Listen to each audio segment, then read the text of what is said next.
नमस्कार दोस्तों, आज की वीडियो में आपका स्वागत है। तो आज हम पढ़ने वाले हैं गद्य में कुछ हिंदी के बहुविकल्पी क्वेश्चन। ठीक है, तो पहला क्वेश्चन हमारा है, हिंदी में खड़ी बोली का जन्मदाता माना जाता है। ठीक है, तो इसमें चार ऑप्शन दिए गए हैं। पहला है भारतेंदु हरिश्चंद्र, और दूसरा है प्रताप नारायण मिश्र को, तीसरा है गुलाब राय को, और चौथा है लाला लल्लू राय को।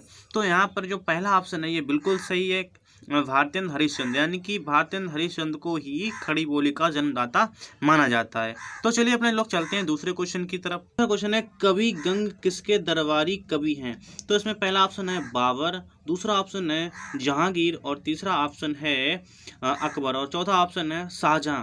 तो यहाँ पर जो आपका जो गा ऑप्शन है ये बिल्कुल सही है, यानी कि अकबर।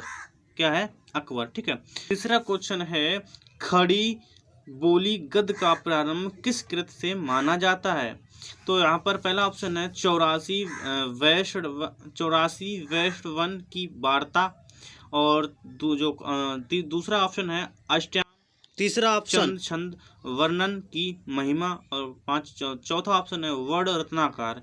तो यहाँ पर ये जो गा ऑप्शन है ये बिल्कुल सही है, यानी कि चंद छंद वर्णन की महिमा, ये बिल्कुल आपका ये जो ऑप्शन है बिल्कुल सही है। चौथा क्वेश्चन है हमारे पास, खड़ी बोली में व्यवस्थित भाषा का प्रयोग सबसे पहले किया?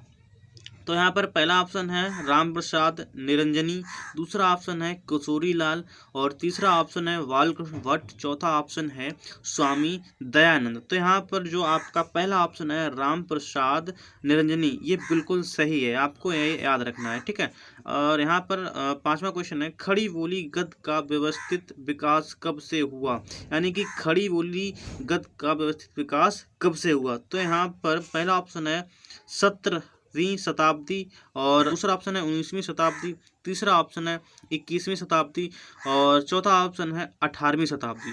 तो यहाँ पर जो दूसरा ऑप्शन है बिल्कुल सही है, यानी कि 19वीं शताब्दी, ये वाला जो है आपका बिल्कुल सही आंसर है। ठीक है, इसके बाद यहाँ पर छठा क्वेश्चन है, खड़ी बोली के लेखक चतुष्ट उन नायकों में नहीं है? पहला ऑप्शन है मुंशी, पहला ऑप्शन है मुंशी सदा सुखलाल, इंसा अल्लाह खां, और उसके बाद राजा शिव प्रसाद, सितारे हिंद, और ये है सदल मिश्र। क्या है?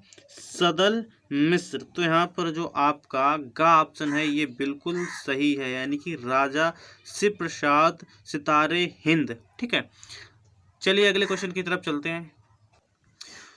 वीडियोस को आप लोग पूरा देखिए, मैं गारंटी करता हूँ आपके 100 में से 100 नंबर आएंगे 12th में। ठीक है, हिंदी में।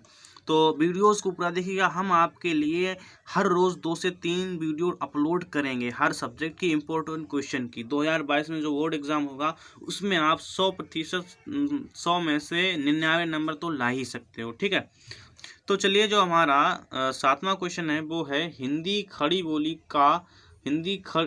गद्य खड़ी बोली का जन्मदाता किसे कहा जाता है? यानी कि जो हिंदी खड़ी बोली के जो जन्मदाता हैं वो किन्हें माना जाता है? और ये सबसे ज़्यादा क्वेश्चन पूछा जाता है, तो इस पर आपको बहुत ध्यान देना है। यहाँ पर देखिए 2008 में पूछा गया, 2012 में, और 2016 में, 2018 में, 2020 में। तो इस क्वेश्चन को आपको ज़्यादा ध्यान रखना है। ठीक है, तो यहाँ पर जो ऑप्शन दिए गए हैं, 4 ऑप्शन दिए गए हैं। यहाँ ये और प्रकार से पूछे गए, देखिए हिंदी गद्य का जनक कहा जाता है, आधुनिक गद्य का जनक कहा जाता है। तो यहाँ बहुत डिफरेंट टाइप से क्वेश्चन को पूछा गया है अलग अलग प्रकार से। ठीक है, तो यहाँ पर जो आपका ऑप्शन हो जाएगा, यहाँ तो सबसे पहले 4 ऑप्शन दिए हैं, उनको जान लेते हैं। पहला ऑप्शन दिया गया है प्रताप नारायण मिश्र, दूसरा दिया गया है भारतेंदु हरिश्चंद्र, तीसरा है श्याम सुंदर दास, चौथा है जयशंकर प्रसाद। ठीक है, तो यहाँ पर जो आपका ऑप्शन होगा वो होगा खा, यानी कि भारतेंदु हरिश्चंद्र। यानी कि जो हिंदी के जनक थे वो कौन थे? भारतेंदु हरिश्चंद्र। ठीक है, भारतेंदु हरिश्चंद्र हिंदी गद्य के जनक थे। और जो आज 8वां क्वेश्चन है वो, खड़ी बोली गद्य की प्रामाणिक रचनाएं कब से प्राप्त हुई? तो यहाँ पर 4 ऑप्शन दिए गए हैं, 16वीं शताब्दी, 17वीं शताब्दी, और 18वीं शताब्दी, और 20वीं शताब्दी। तो यहाँ पर जो आपका ऑप्शन हो जाएगा वो हो जाएगा खा, यानी कि कह सकते हैं 17वीं शताब्दी से। ठीक है, खड़ी बोली गद्य की प्रारंभिक रचनाएं कब से हुई? 17वीं शताब्दी, आपको याद रखना है। उसके बाद 9वां क्वेश्चन है, भारतेंदु के समकालीन लेखक नहीं है? भारतेंदु के कालीन लेखक नहीं। तो पहला ऑप्शन है का पंडित बालकृष्ण भट्ट, दूसरा है प्रताप नारायण मिश्र, तीसरा है किशोरी लाल गोस्वामी, चौथा है अध्यापक पूर्ण सिंह। ठीक है, तो यहाँ पर जो आपका ऑप्शन सही हो जाएगा वो हो जाएगा घ, यानी कि अध्यापक पूर्ण सिंह। ठीक है, अध्यापक पूर्ण सिंह। यहाँ पर जो 10वां क्वेश्चन है, इस क्वेश्चन का आंसर आपको खुद देना है। अब ये देखिए, यहाँ पर 10वां क्वेश्चन है, आधुनिक काल को गद्य काल के नाम से किसने अभिहित किया। आधुनिक काल को गद्य काल के नाम से किसने अभिहित किया।